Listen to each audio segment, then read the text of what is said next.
شوفوا بقى جمال الوصفة دي، حلوة وسهلة وطعمها روعة. في دقايق هتعملوها.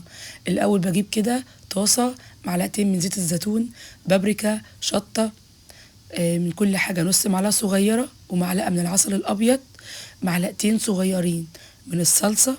بقلب الكلام ده كده كله مع بعض واشوحهم.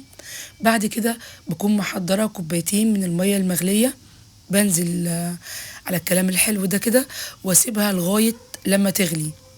وبكون محضرة أي كيسين اندومي بأي نوع، بأي طعم تفضلوه.